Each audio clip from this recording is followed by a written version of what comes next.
السلام علیکم ورحمۃ اللہ۔ ترجمہ تفسیر القرآن الکریم، سبق نمبر 966، سورۃ القصص، آیت نمبر 86 تا 88، پارہ نمبر 20۔ اعوذ باللہ من الشیطان الرجیم۔ وما كنت ترجو ان يلقى اليك الكتاب الا رحمة من ربك فلا تكونن ظهيرا للكافرين ولا يصدنك عن آيات الله بعد إذ أنزلت إليك وادع إلى ربك ولا تكونن من المشركين ولا تدع مع الله إلها آخر لا إله إلا هو كل شيء هالك إلا وجهه له الحكم وإليه ترجعون۔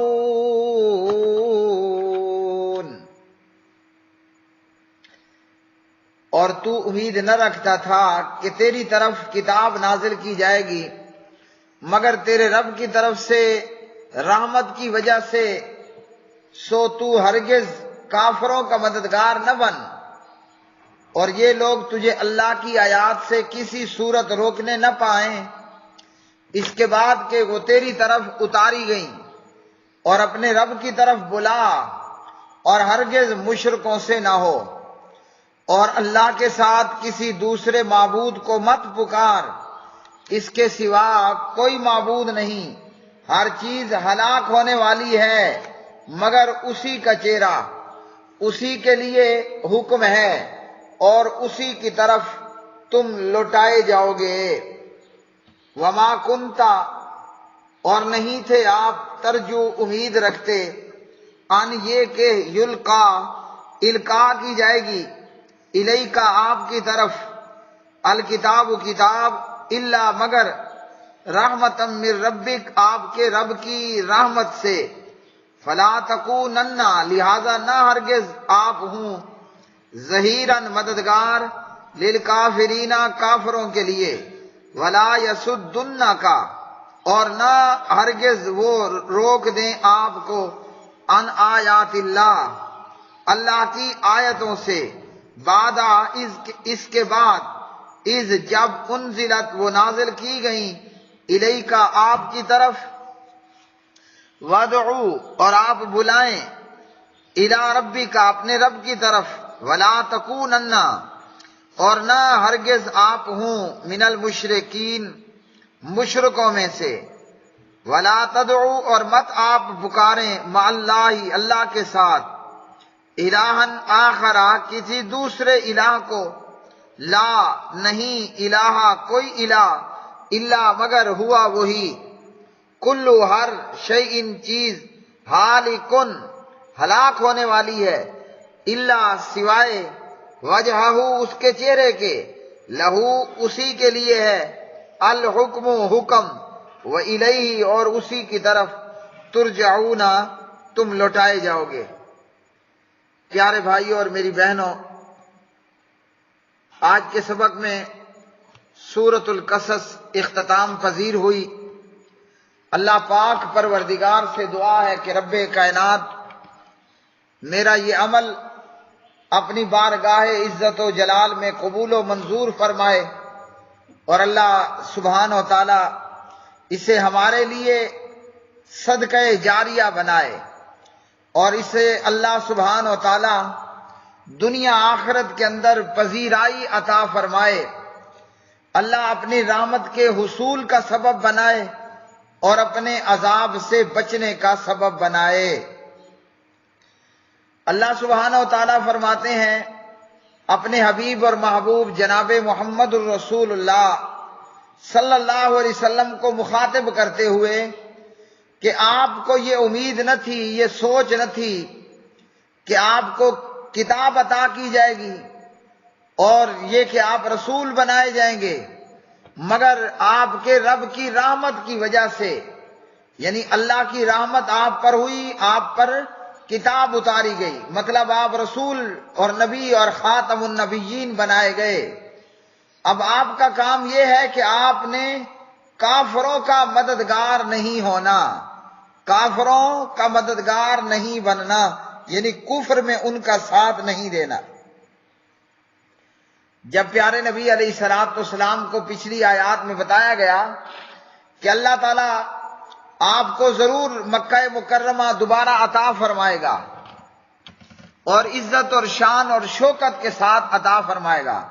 اب یہ بہت بڑی بات تھی، بہت بڑا دعویٰ تھا، بہت بڑی پیشن گوئی تھی کہ مسلمانوں نے اور پیغمبر نے جس قسم پرسی کی حالت میں، جس لاچاری اور مجبوری کی حالت میں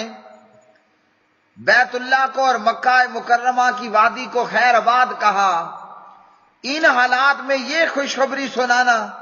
کہ اللہ آپ کو یہ بیت اللہ اور مکہ نہایت شان و شوکت کے ساتھ دوبارہ عطا کرے گا، تو یہ بہت بڑی تعجب کی بات تھی اور بہت بعید دور کی بات تھی، لیکن اللہ نے آپ کو تسلی دی اور فرمایا کہ جیسے آپ کے خیال اور وہم و گمان میں نہیں تھا، آپ کو کبھی یہ سوچ اور امید نہیں تھی کہ آپ کی طرف کتاب نازل کر دی جائے گی، آپ کو رسول بنا دیا جائے گا اور آپ کو نبی بنایا جائے گا، خاتم النبیین بنایا جائے گا، تو اللہ کی رحمت ہوئی اور یہ سب کچھ ہو گیا۔ ایسے ہی پروردگار کی رحمت ہوگی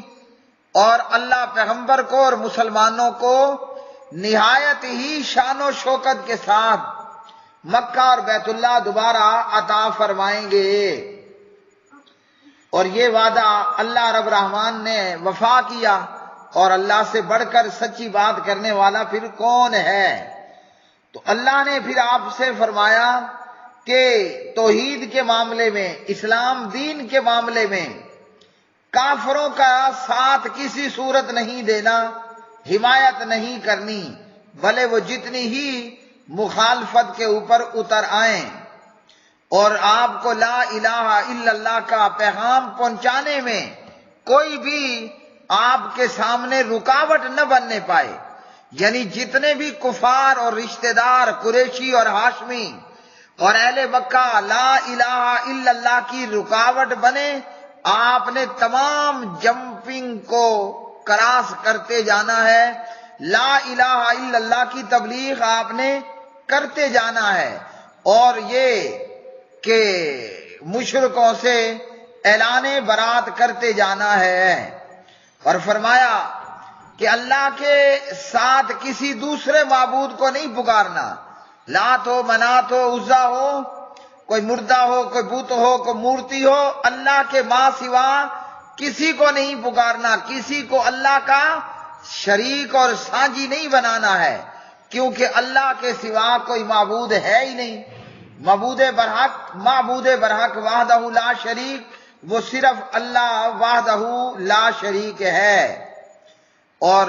فرمایا ایک اور مقام پر کہ اگر آپ نے شرک کیا، اللہ کے ساتھ کوئی سانجی شریک ٹھہرایا، تو پھر ضرور بھی ضرور آپ خسارہ اٹھانے والوں میں سے ہوں گے۔ تو پیغمبر نے تو نہ کبھی شرک کیا، نہ پیغمبر سے شرک ہونا تھا، پیغمبر کو بتا کر کہہ کر امت کو بات یہ بتائی گئی اور سمجھائی گئی، حالات جتنے بھی کٹھن اور مشکل کیوں نہ ہو، حق کے اوپر ڈٹ جانا ہے، اللہ کے ساتھ شریک نہیں بنانا، شرک نہیں کرنا، کیوں کہ اللہ ہی کی ذات باقی رہنے والی ذات ہے۔ جیسے فرمایا کل من علیہا فان وَيَبْقَى وَجْهُ رَبِّكَ ذُو الْجَلَالِ وَالْإِكْرَامِ، ہر ایک جو اس زمین پر، دھرتی پر، کائنات پر ہے، فنا ہونے والا ہے، باقی رہنے والی ذات وہ اللہ سبحانہ و تعالیٰ کی ذات ہے، اللہ کا چہرہ ہے جو بڑی شان اور عزت والا ہے۔ ہاں جی، تو اللہ ہی کی عبادت کیوں کرنی ہے کہ اللہ کو فنا نہیں ہے، جو خود فنا اور زوال کا شکار ہوگا وہ ہمارے تو کسی کھاتے اور کام کا نہیں ہے، ہمارے کام نہیں آنے والا۔ اللہ کے ساتھ کسی کو شریک نہیں کرنا ہے۔ پیارے نبی علیہ الصلوۃ والسلام سے ابن عباس رضی اللہ تعالی عنہما بخاری کتاب التوحید میں باب قول اللہ تعالی وہو العزیز الحکیم، نبی پاک علیہ السلام یہ کہا کرتے تھے، اعوذ بعزتک الذی لا الہ الا انت الذی لا یموت والجن والانس یموتون، میں تیری عزت و جلال کی پناہ چاہتا ہوں، تیری عزت کی پناہ چاہتا ہوں، تو وہ ہے کہ تیرے سوا کوئی عبادت کے لائق نہیں ہے اور تو کبھی نہیں مرتا، یعنی اللہ موت سے پاک ہے۔ اور رہ گئے جن انسان، تو جنوں کو بھی موت ہوتی ہے اور انسانوں کو بھی موت ہوتی ہے، اب اس میں ایڈ کر لیں پلس ملائکہ کو بھی موت ہے، جو بھی مخلوق ہے اس کی موت بھی ہے۔ موت سے پاک صرف ایک اللہ ہے۔ ابو ہریرہ رضی اللہ تعالی عنہ راوی ہیں اور صحیح بخاری باب مناقب الانصار اللہ اکبر حدیث نمبر 3841 میں ہے،